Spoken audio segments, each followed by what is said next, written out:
Romanos capítulo 2, vamos a comenzar nuestra lectura en versículo 17. Ya dejamos los principios de juicios que Dios va a usar, pero Pablo va a desarrollar lo que tiene que ver con su pueblo, los judíos, la confianza vana que ellos sostienen, las obras que ellos sostienen. Pablo va a empezar a desarrollar lo que empezó a decir en el versículo 12 del capítulo 2 y el versículo 13. Hablamos acerca de a mayor privilegio, mayor responsabilidad. Vamos a leer Romanos 2, 17 hasta el 29. He aquí tú tienes el sobrenombre de judío y te apoyas en la ley y te glorías en Dios. Si marcan alguno de estos privilegios, al menos Pablo menciona 10 aquí que tienen los judíos que sobrepasan a los gentiles.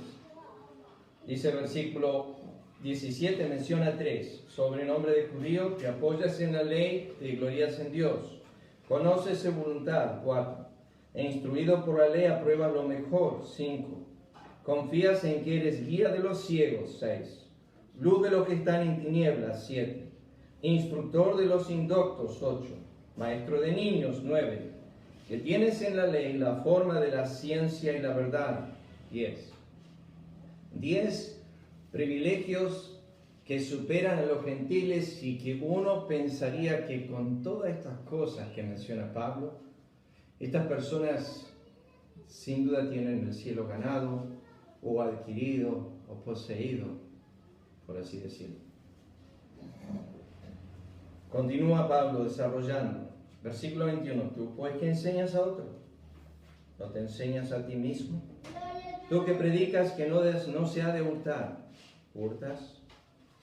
Tú que dices que no se ha de adulterar, ¿adulteras?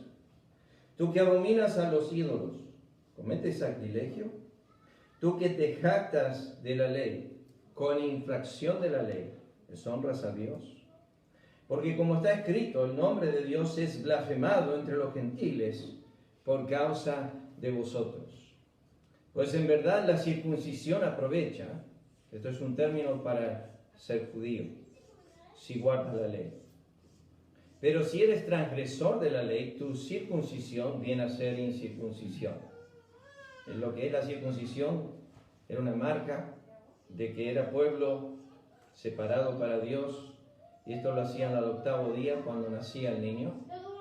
Los varones eran circuncidados. Dice el versículo 26.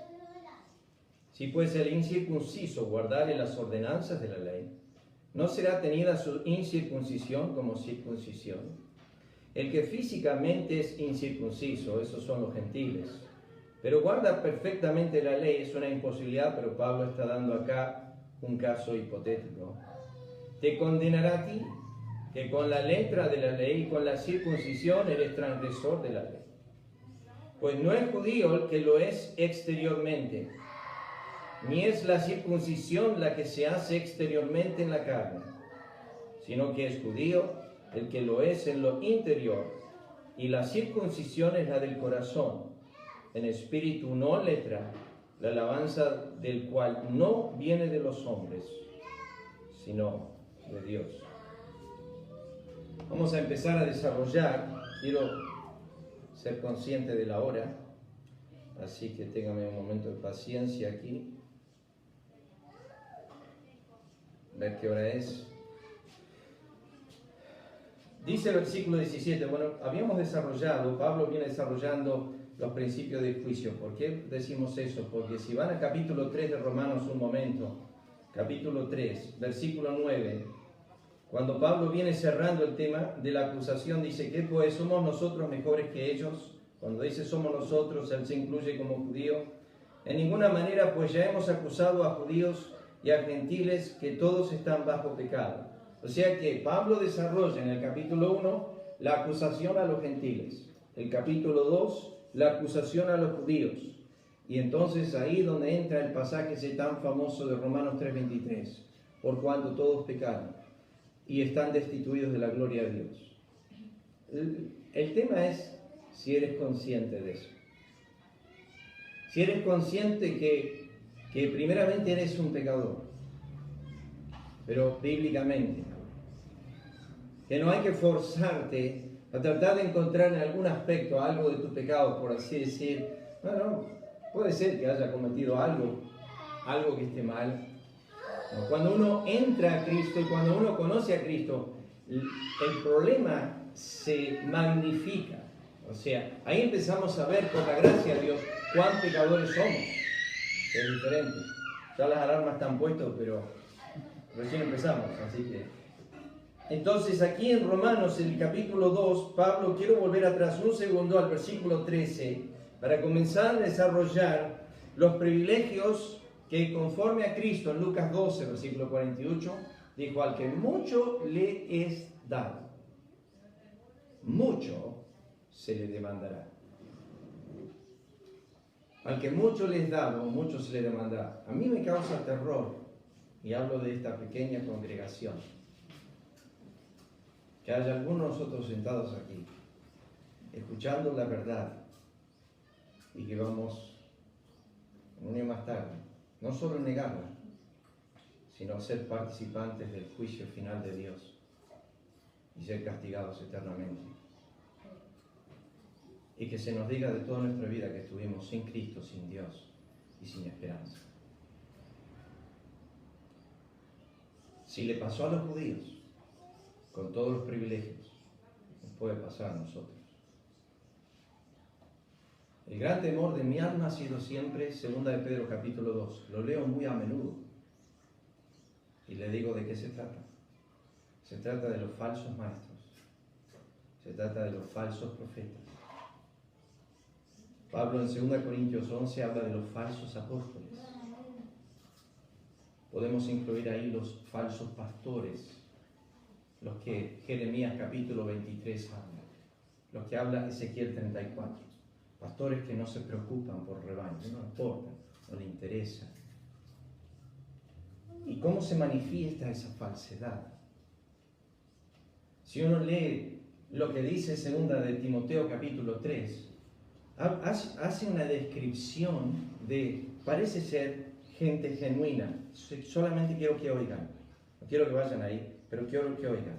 Dice así: también debes saber esto, dice Pablo a Timoteo, que habrá hombres amadores de sí mismos, avaros, vanagloriosos, soberbios, blasfemos, desobedientes a los padres, ingratos, impíos, sin afecto natural, esa es la lista de Romanos 1, implacables, calumniadores, intemperantes, crueles, aborrecedores de lo bueno, traidores, impetuosos, infatuados, amadores de los deleites más que de Dios. Y uno dice: ¿quién está hablando? Debe ser de los que están en la cárcel. Debe ser de ese vecino que tengo que es una miseria de persona que hace de todo. Debe ser de esas personas que escuchamos en el mundo, que están en el mundo de la droga, o que están vendiendo órganos, o que están en la pornografía infantil. Y nosotros pensamos, todas esas aberraciones que hay en el mundo, puede ser que sea uno de ellos. Pablo dice esto: que tendrán apariencia de piedad. Pablo, esa lista que son 666, que son 18 cosas que recién leí, que son el espíritu del anticristo, pues 666, nosotros decimos. Pablo menciona 18 cosas de esta persona que están ocultas y se ocultan bajo la apariencia de piedad. O sea, sobre un sistema religioso. No lo muestran abiertamente. Es como Cristo cuando describió en Mateo 23 a los fariseos y escribas, habló de ellos como siendo hipócritas 7 veces. Y les dijo lo que realmente eran internamente. Que ocultáis esto, pero por dentro soy, por dentro soy, por dentro soy. Y utilizaba la frase por dentro, por dentro, por dentro. Algo que no se ve, pero en algún momento va a brotar, en algún momento se va a manifestar. Cristo, hablando de los fariseos y los escribas en Lucas 16, dijo algunas cosas sabiendo que ellos eran avaros, en un problema grande con la avaricia. Tenían un problema grande con la casa de las viudas. Les encantaba ir y sacarle todo el sueldo a las viudas.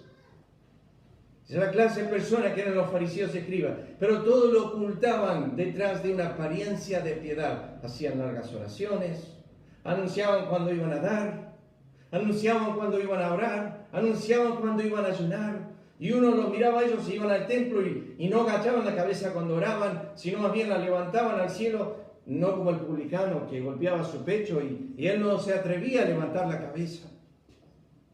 Pablo dice, estos que yo recién leí, estos hombres que son sin afecto natural, implacables, impíos, ingratos, desobedientes a los padres, infatuados, amadores de los deleites, amadores de sí mismos, vanagloriosos, soberbios, blasfemos, son sacerdotes, son pastores, son falsos maestros, son apóstoles, tienen apariencia de piedad, pero niegan, dice Pablo, niegan el poder de ella.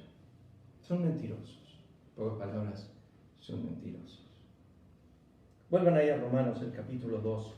Quiero comenzar a desarrollar, si Dios nos permite,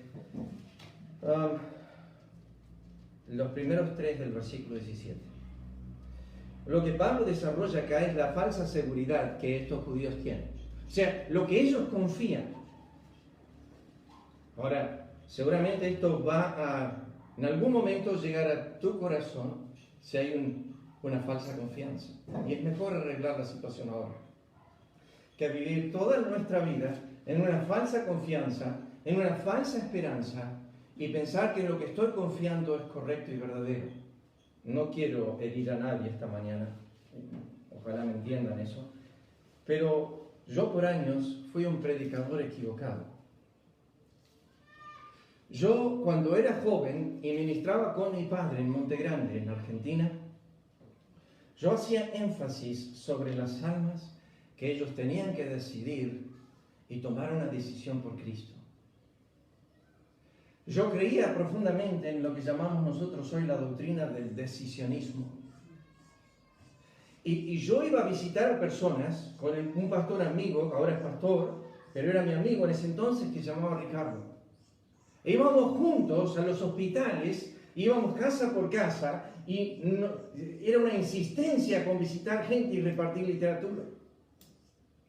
Yo tenía una costumbre, salía de mi 5º año de secundaria, a la tarde tenía un grupo al cual iba a ministrar. Eran más de 30 personas en una casa de un hombre que se estaba muriendo con cáncer. Yo me acuerdo que íbamos con Ricardo y estudios bíblicos hasta más o menos las 7, 8 de la noche, después de salir a la tarde de la secundaria. Y parecía una época de oro de mi vida, una época fabulosa. Le hablaba a todos mis compañeros de Cristo, a todos mis profesores, y después salía y tenía un estudio bíblico en la noche con esta gente. Un hogar donde se nos abrió la puerta. Y había un esfuerzo en mí para que esta gente crea y que yo trate de guiarlos a Cristo de alguna forma, aún con esfuerzo. Aún con esfuerzo. Yo me acuerdo, había una señora que visitamos con Ricardo, una señora mayor, y ella me dijo, si a mí no me viene a ver un sacerdote, yo no voy a poner mi fe en Cristo. Yo dije, mi papá es sacerdote. No tiene un engaño. Ah, sí, él es obispo. 1 Timoteo capítulo 3. Él es un obispo. No usa la cosita blanca, pero es obispo de nuestra religión, le dije. Un desastre. Entonces llevé a mi papá a visitarla. Llegamos a la casa de una mujer de más de 70 años. Y entramos a su casa y mi papá se sentó, tenía la Biblia grande, y le dije a papá, hablarle del Evangelio. Yo ya le había cansado de hablar, pero ella no lo iba a aceptar si no era por un obispo. Y ella lo miró a mi papá y dijo, ¿usted es un obispo? Mi papá le siguió la corriente, decirle que sí, le dije. Conforme a la Biblia, sos obispo. Me dijo, sí, soy obispo de la iglesia evangélica. Y bueno, empezó a charlar y hablar con ella, pero no hizo la decisión. Pero yo me acuerdo que repartíamos los Nuevos Testamentos de los Gedeones y que atrás, en la última página, dice, decidí por Cristo, y ponía la fecha de cuándo lo hice. Y que la gente, si uno decía, pues mira, si llegaste a olvidar, o te sentís triste, o por ahí el diablo te desanima, o te hace pensar que no crees o que no sos salvo, pues andá atrás a la biblita y fíjate la fecha, ahí está la fecha de cuándo lo hiciste. No te vas a olvidar de eso, no lo vas a perder, no te olvides de la fecha. ¿Qué es eso? Es confianza en un momento, es confianza en una oración. No importa si no hubo ningún cambio en mi vida, no importa si sigo viviendo igual, no importa si sigo amando el mundo como lo amaba antes, no importa si todo sigue igual, pero un día yo me acerqué, un pastor me habló o un hermano me habló, hice la decisión, hice la oración de fe. Y bueno, significa que creo, significa que ya está. Me acuerdo años atrás en una iglesia donde fui pastor, invitamos a un grupo de músicos que venían. Fue un desastre total. Tenía que haberlo escaneado, revisado, pero no lo hice. Muchas cosas tuve que aprender del ministerio. Ellos cantaron y terminaron y empezaron a invitar gente al decisionismo. Pero lo peor de todo es que decían cosas como: si no pasás para consagrarte al Señor, por lo menos pasás para recibir tu tarjeta, boleta al cielo. Yo decía, boleta al cielo. ¿Qué es esto? Yo era malo, pero no tan malo. Yo era decisionista, pero no tan decisionista. No era tan así. Esto ya era incontrolable e inaguantable dentro de la iglesia. Y di gracias a Dios cuando se terminó esa reunión y se subieron al micro y se fueron. Dije, gracias a Dios, esta gente no está más. Y yo decía, en ese momento, ¿cómo era mi corazón? Decía, terrible. Noten por favor, versículo 17, lo que Pablo comienza a decir de estas personas que eran su pueblo. Por favor, queridos hermanos, acuérdense cómo Pablo está escribiendo a esta gente. Y no está escribiendo con dureza.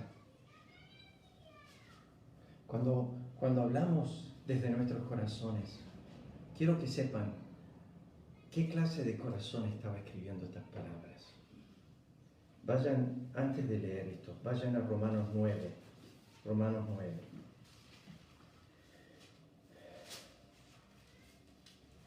Vamos a Romanos 10 primero, versículo 1. Hermanos, el anhelo de mi corazón y mi oración a Dios por Israel para salvación. Capítulo 9, versículo 1. Verdad digo en Cristo, no miento, y mi conciencia me da testimonio en el Espíritu Santo que tengo gran tristeza y continuo dolor en mi corazón, porque deseara yo mismo ser anatema, separado de Cristo por amor a mis hermanos, los que son mis parientes según la carne, que son israelitas. Lo que quiero decir es que Pablo, cuando está escribiendo y cuando escribe a los judíos y cuando habla con los judíos, él tenía continuo dolor y gran tristeza en su corazón. Es como cuando hablas con tu familia. Dime que no es así, si conoces la verdad. ¿Y quieres hablar con tu hijo o con tu hija? ¿O quieres hablar con tu mamá o tu papá? ¿Y quieres que ellos entiendan la misericordia, la gracia de Dios, el mensaje del Evangelio, Cristo crucificado? Y antes de ir estás orando, y la semana estás orando, y decís, papá, mamá, voy a ir porque tengo algo que decirles, vamos a hablar de algo serio, algo importante, por favor. Necesitamos charlar esto. Por ahí se van a enojar conmigo, por ahí vamos a terminar siendo enemigos, pero lo necesito hacer. No por obligación. Son tus parientes, son tu carne directa. Es por amor a sus almas. Y que yo sé que si tú entiendes el castigo eterno y el fuego eterno, y que van a estar eternamente sin descanso, pero por siglos y siglos, sin fin, bebiendo de la ira del omnipotente Dios, de un Dios airado y enojado con ellos. Y decir, si fuese posible, dijo Pablo, si fuese posible, yo tomaría el lugar de ellos en el infierno. No puedo, pero si fuese posible, por amor a sus almas, yo iría a ese lugar. Si fuese posible, yo estaría ahí. El único que lo hizo posible es Cristo. Piénsalo cuánto amor tuvo, que decidió beber tu ira, el enojo de Dios contra tu pecado, expuso su cuerpo y las horas de infierno que él vivió en el Calvario. Tuvo que beber el total de tu castigo eterno, si no, no valía. Y él dijo, está bien, lo pago, como Juan Flavor dijo años atrás, cuando estaba la conversación entre el Padre y el Hijo. Y el padre le dijo, pero tienes que pagar hasta el último cuadrante, tienes que pagarlo absolutamente todo y no tendré piedad de ti. Y el hijo dijo, por amor a ellos, no tengas piedad de mí. Hazme que pague hasta el último cuadrante, pero que la deuda quede saldada, que no quede nada sin pagar. Y que cuando se termine el castigo sobre mí, ellos estén libres. Y él decidió beber hasta lo último de mi deuda. No debía absolutamente nada y de repente debía todo.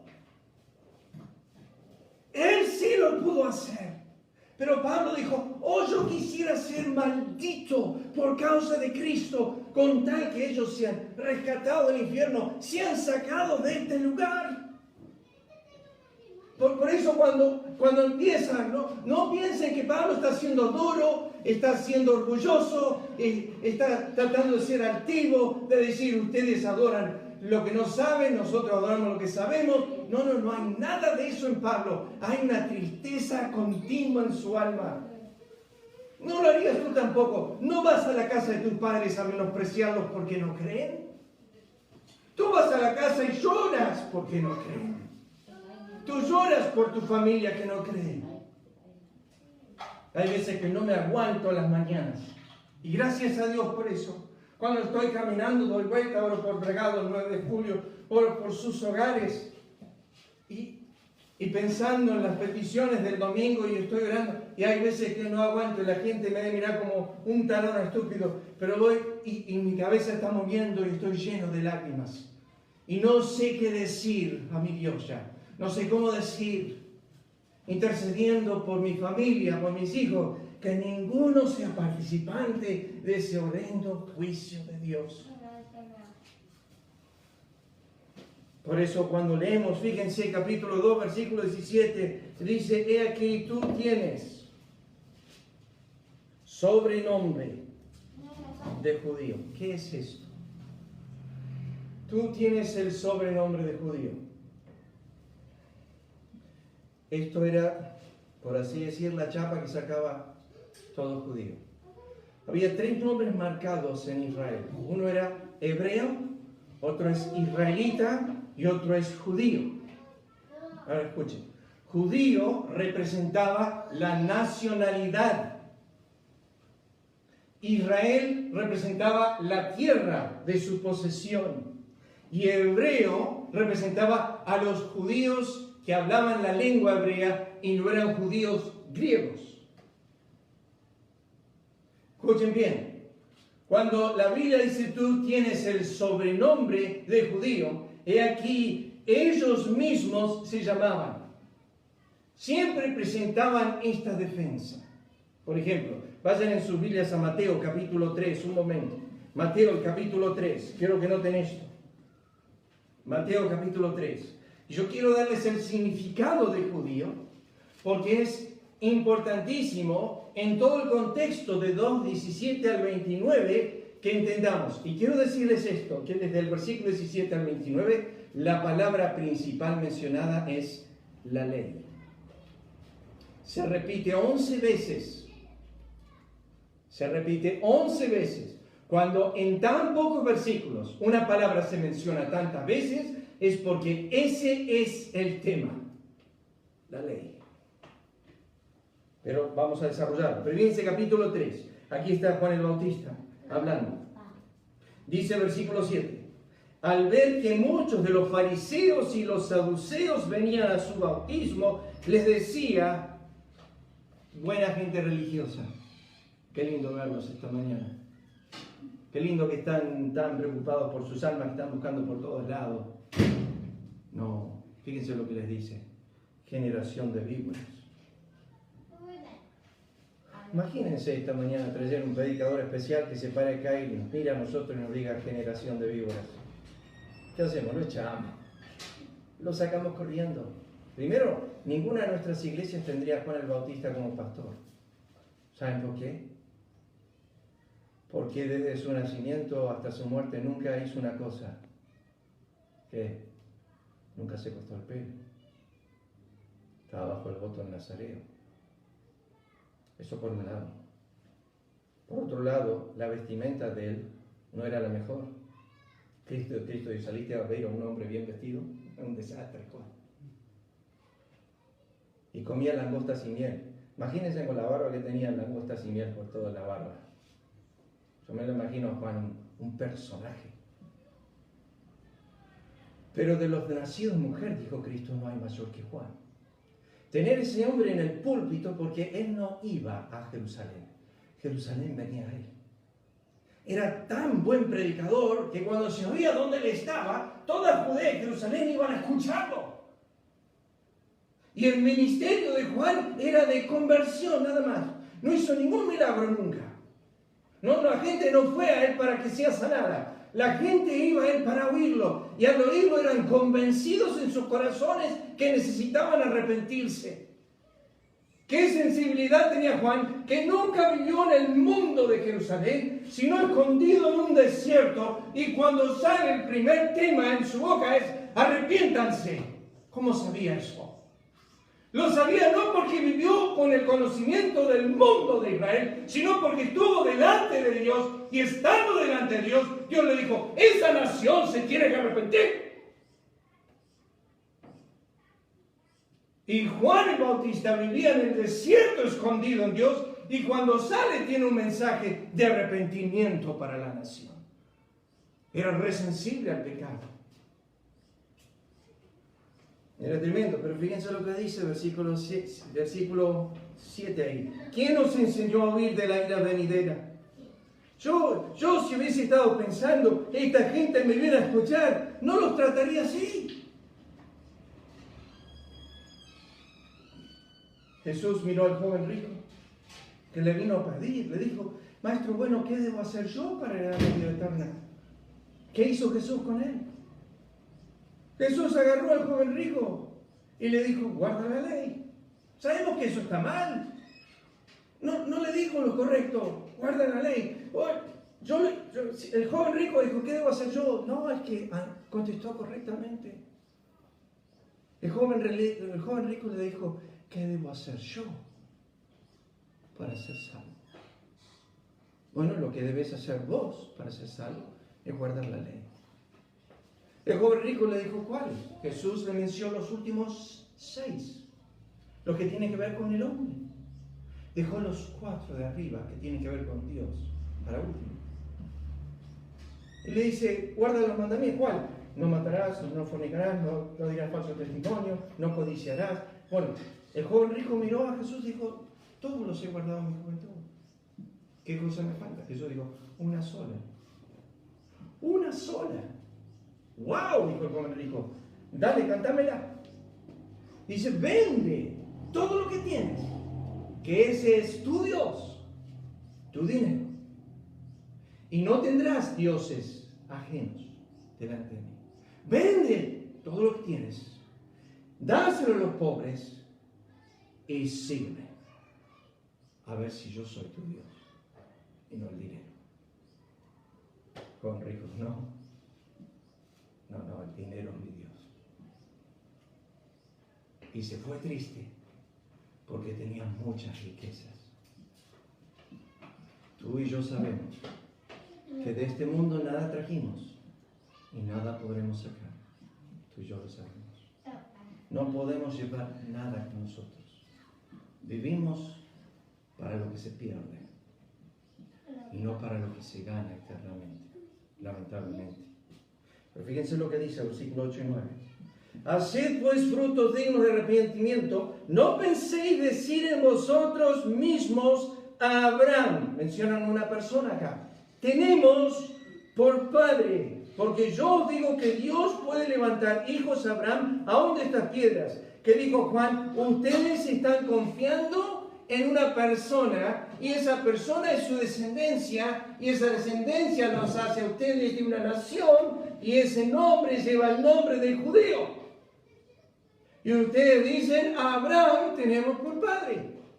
Nosotros confiamos en nuestra descendencia. Yo no sé, y solamente lo digo de corazón, sencillamente, yo no sé dónde estás tú con tu salvación, o con tu entendimiento del mensaje de Cristo y el crucificado, pero solamente te digo desde mi corazón, no confíes en una decisión pasada. No confíes en algo que hiciste, si lo que hiciste quedó en el pasado y nunca viste ningún cambio interno, ninguna convicción clara. Todo sigue muerto y frío, todo sigue igual. Haber pasado por iglesia de iglesia, aún tener una enseñanza o estar dentro de una iglesia. El pastor MacArthur, cuando llegó a su iglesia, dice que había más o menos 600 personas. Hoy más o menos rondan entre 7,000 y 8,000 personas. Y cuando se juntó con los ancianos, le dijeron, ¿qué vas a hacer? Él dijo, lo que voy a hacer, si me permiten, es predicar la palabra. Voy a dedicar al estudio 30 horas, si me dejan. Y los ancianos le dijeron, bueno, está bien, hazlo. Entonces él se dedicó a enseñar la Biblia. Y él dijo que él creía como Washer. Cuando le preguntaron, quiero que vengas a nuestra iglesia a predicar, son todos creyentes, ¿de qué vas a hablar? Él dijo, del Evangelio. No, pero no mal entendiste. Toda la iglesia son cristianos. ¿De qué vas a hablar? Del Evangelio. Porque el Evangelio aparte es para los creyentes. Toda la carta de los romanos está escrita a la iglesia de Roma. Son ellos que tienen que comprender el Evangelio. Vayan a Juan capítulo 8, un momento. Juan capítulo 8. Juan capítulo 8. Y no se preocupen, yo voy a marcar el tiempo acá. Van 27 minutos, voy a hablar 40 nomás. Quedan 13. Me extiendo mucho a veces, yo sé. A veces pongo mi mensaje después y veo 1 hora y digo, ¿qué dijiste? Ya miro el horario y digo, me cansa pensar que te tengo que escuchar por 1 hora. Fíjense Juan capítulo 8. Oh, esto es terrible. Juan 8:31. Dijo entonces Jesús a los judíos que habían creído en él. Creído en él. Si vosotros permanecéis en mis palabras, seréis verdaderamente mis discípulos. No son sus discípulos, son creyentes. Y ahora le está contradiciendo, dice, si ustedes permanecen en mis palabras, seréis verdaderamente mis discípulos. ¿Qué está pasando acá? No creía en la fe de ellos. ¿Por qué? Juan 2:25 dice que no se fiaba de ellos porque conoce a todos los hombres. Lamentablemente, el Señor sabe si tú crees o no. Si tú dices, soy creyente, ese nombre no pesa. Si tú dices, soy bautista, ese nombre no pesa. Si tú dices, yo soy evangélico, creyente, bautista, eso no pesa a Dios. Lo que pesa es lo que está pasando en tu corazón, no lo que tú dices con tus labios. Yo he sido creyente hace años. Se ve. Tú tienes nombre, dice Pablo, tienes un sobrenombre. Tienes un título que usas. Vamos a la casa a golpear las puertas, embriagados. A la puerta y que nos dan un folleto. Soy católico, apostólico, romano. ¿Qué me hacen enseguida? Me dan un nombre, me dan un título. Y se esconden detrás de eso. Se refugian detrás de un nombre. O soy testigo de Jehová, o soy mormón, o soy creyente evangélico. He hablado con muchos evangélicos y les pregunto, ¿cuándo te convertiste al Señor?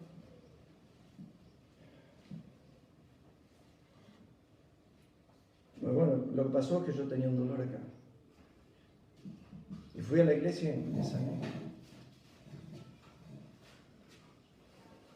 Enseguida yo digo, no hay luz, no entienden, no comprenden. Fíjense lo que dijo el Señor aquí, versículo 31.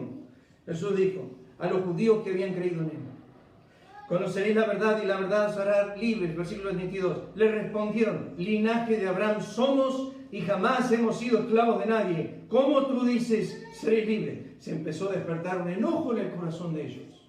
Tanto enojo que Cristo sigue hablando, y noten lo que dice en el versículo 41. Vosotros hacéis las obras de vuestro padre. Entonces le dijeron, nosotros no somos nacidos de fornicación. Un padre tenemos que es Dios. Jesús entonces le dijo, si vuestro padre fuese Dios, ciertamente me amarías, porque yo de Dios he salido y he venido, pues no he venido de mí mismo, sino que Él me envió. ¿Por qué no entendéis mi lenguaje? ¿Por qué no podéis escuchar mi palabra? Y acá viene lo fuerte, versículo 44. Vosotros sois de vuestro padre el diablo. Está hablando con gente religiosa. Está hablando con los creyentes judíos que creían en Él. Está hablando con esos judíos que eran ahora sus discípulos. En Juan 6, la Biblia dice que todos los discípulos que creían en Él se fueron. No le siguieron más. Aquí Jesús está hablando con gente religiosa, no está hablando con los presos, no está hablando con los hombres malos, no está hablando con los perversos, está hablando con los fariseos y escribas. Y ellos le dicen, nosotros somos linaje de Abraham, nosotros somos de Abraham, somos de Dios. Cristo dijo, vuestro padre es el diablo. Yo me acuerdo años atrás, me equivoqué grandemente, era joven y estúpido, ahora soy viejo y estúpido.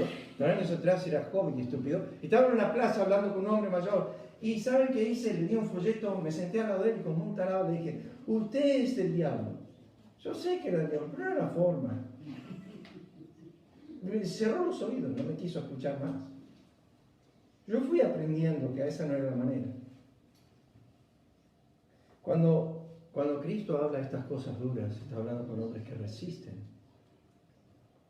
No está hablando de las almas sedientas, de las personas que están inquiriendo, que están buscando, que son atraídas por el Señor. Fíjense Apocalipsis capítulo 3. Y ya voy cerrando. No empezamos con el primer tema, pero quiero por lo menos darle el significado de judío. Pero noten Apocalipsis capítulo 3. Versículo 1. Escribe al ángel en la iglesia que es de Sardis, el que tiene los 7 espíritus de Dios y las 7 estrellas, dice esto: yo conozco tus obras, tienes nombre de que vives y estás muerto. Esta es una iglesia viviente, ¿saben qué? ¿Saben? Allá hay vida, pastor. Ah, sí. ¿Por qué? Tiene nombre que vive, pasan cosas, están sucediendo cosas, gente se está sanando, gente está pasando cosas. ¿Qué cosas están pasando? Almas están cayendo postradas, arrepintiéndose de sus pecados. No. Hay un avivamiento, hay gente que se está sanando. La iglesia es viva, se está multiplicando, gente está entrando, pero a 2 manos. Bueno, si fuese que la gente se está añadiendo, como dicen Hechos, que Jehová añadía cada día las almas que debían ser salvas, no dice que se añadían gente para ser sanas, sino gente para ser salvas. La iglesia tiene nombre, está viva. Y Cristo dice del cielo, esta iglesia tiene nombre de viva, pero está muerta. Mi papá bajó del 2º piso, me acuerdo años atrás, estábamos en Estados Unidos, y bajó y tenía lágrimas en los ojos y dice, recién el Señor me habló el corazón y me dice, versículo 2, besito. Sé vigilante y afirma todas las cosas que están para morir, porque no he hallado tus obras perfectas delante de Dios. Y cuando papá dijo eso, me dijo, Dios me dijo a mi corazón esta mañana, no he hallado tus obras perfectas ante Dios. Y papá era un hombre de oración, un hombre de lectura, un hombre de devoción al Señor. Y yo dije, wow, si el Señor le dijo eso a él, ¿quién me queda a mí? No he hallado tus obras perfectas ante Dios. Mi papá me decía que si pasaban 6 meses en su vida sin oír la voz de Dios a través de las Escrituras o ver un alma convertida, pasaba tiempo llorando, pidiendo al Señor, ¿qué pasa?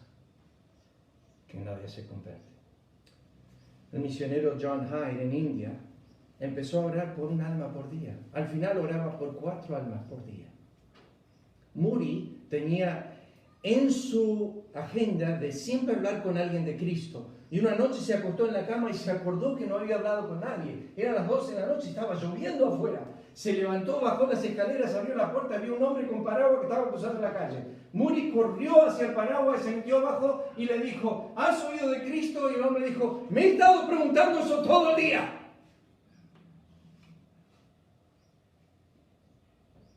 Eran hombres con una pasión por las almas, preocupados para que alguien se convierta. Yo estoy orando por 9 de julio, bragado, que Dios levante verdaderos adoradores, que adoren a Dios en espíritu y en verdad. Esos son los genuinos creyentes, que todo el día, durante todas sus vidas, están pensando en Dios merece mi adoración, mi glorificación. Lo que Cristo dijo, el Padre busca tales adoradores, que le adoren en espíritu y en verdad. Dice, tiene nombre de que vives, pero estás muerto. La gente dice, mira, sos creyente, ¿no? Y vos vas a tu casa y decís, soy una miseria, soy una porquería. Nada que ver con lo que esta gente piensa de mí. Lucho con la pornografía, estoy con esto todo el día, estoy haciendo macanas todo el día en mi vida. Nada que ver, pero por fuera tengo una apariencia de piedad que todos me dicen, mira qué creyente que es ese. Por años en una iglesia donde asistimos con mi esposa, la examinación era siempre por fuera. Fíjate si tuvo traje, fíjate si tuvo corbata, fíjate si tenía zapatos acorde con su traje. Fíjate eso. Veníamos a la casa a almorzar y ese era el tema de la mesa con la gente con quien estábamos. Ese era el tema. ¿Viste cómo estaba vestido? ¿Viste cómo se vistió? Ese sí un creyente ejemplar. Por la vestimenta afuera. Por cómo se viste, ese es un creyente. Hay iglesias bautistas en Estados Unidos que si no te vistes, si no te pones una camisa y una corbata, realmente no debe andar bien tu vida con el Señor. Tienes nombre de que vives. Apariencia por fuera. Tienes nombre de ser. Tienes el sobrenombre de ser judío. ¿Qué es esa palabra? La palabra judío viene de una raíz que es la palabra Antiguo Testamento para Judá. Pero escuchen bien. Acá termino esta mañana. La palabra Judá tiene su significado hebreo que significa alabar a Dios. Judá significa alabar a Dios. Judá era el cuarto hijo que tuvo Jacob. Ahora escuchen bien. Era en el pectoral del sumo sacerdote, era la cuarta y la segunda hilera, primera piedra, y el color de Judá, el color de la piedra era esmeralda, era un verde. Dice, ¿qué tiene que ver eso con todo esto? De todo tiene que ver. Ahora escuchen bien. Tú tienes el sobrenombre de uno que alaba a Dios. Ese es tu nombre, adorador de Dios. Eso debes marcar tu vida como judío, alguien que adora a Dios. Pero has cambiado el tema ese y tú te jactas en la forma que tú tienes en relación con Dios. Se ha dado vuelta. En realidad te estás adorando a ti mismo. Hablas de ti mismo más que de cualquiera. Los fariseos venían a preguntarle a Juan. Preguntarle, ¿qué dice de sí mismo? Porque nunca habla de sí mismo. Los fariseos hablaban siempre de sí mismo. Proclaman su propia bondad. Pero hombre de verdad, ¿quién lo hallará? En Apocalipsis, vamos a ir un momento, están en capítulo 4. Fíjense en capítulo 4. Voy a cerrar acá esta mañana. Apocalipsis capítulo 4, nos dice en el versículo 1, versículo 2, al instante, estaba yo en el Espíritu, he aquí un trono establecido en el cielo, y en el trono uno sentado. El aspecto que estaba sentado era semejante a piedra de jaspe y de cornalina. Jaspe era la primera piedra del pectoral, y cornalina era la última. La una tenía que ver con Rubén, y la última tenía que ver con Benjamín. Rubén dijo, he aquí un hijo. Y Benjamín significa el hijo de mi mano derecha. O sea que los colores representados de Dios en el trono tienen que ver con he aquí el hijo el hijo de mi mano derecha. Ese era el testimonio de esos dos nombres. Cristo llevaba el nombre de Rubén y el nombre de Benjamín mientras estaba sentado en el trono. Los colores reflejaban esto. He aquí el hijo de mi mano derecha. Pero versículo 3. Y el aspecto del que estaba sentado, y alrededor del trono, un arco iris semejante en aspecto a qué color. Esmeralda, eso es Judá. Y el arco iris representaba la gracia de Dios, escuchen bien, después del juicio. Dios condenó al mundo con diluvio, y después, cuando terminó el juicio, salió un arco iris, que dijo Dios, nunca más destruir la tierra por causa del hombre. Entonces, tendré misericordia del hombre en gracia. Ese era Judá. Pero es interesante que el arco iris en Apocalipsis está antes de los juicios de la gran tribulación. En Génesis está después. En Apocalipsis está antes. Es como diciendo, estoy teniendo misericordia y gracia, pero pronto viene mi juicio. Judá. Judá, raíz de judío, significa el que alaba a Dios. Vuelvan a Romanos 2 para terminar. Fíjense esto. Romanos 2 para terminar. Dice el versículo 17, tienes el sobrenombre del judío, o sea, que alabas a Dios. ¿Se acuerdan quién se llamaba Judá? O algo parecido. Su raíz era la misma. Que uno de los apóstoles, había dos, pero uno de ellos es muy famoso. ¿Judas qué? Judas Iscariote. ¿Saben lo que su nombre significa? Iscariote viene de una raíz difícil de encontrar, pero varios comentaristas afirman esto, que suena como una palabra hebrea que significa mentiroso. Una de las dos palabras, Judas, significa alabanza. Mentiroso, las ponen juntas y es falsa alabanza. Por 3 años, Judas mintió de lo que fue. Fue un mentiroso. Un judío mentiroso.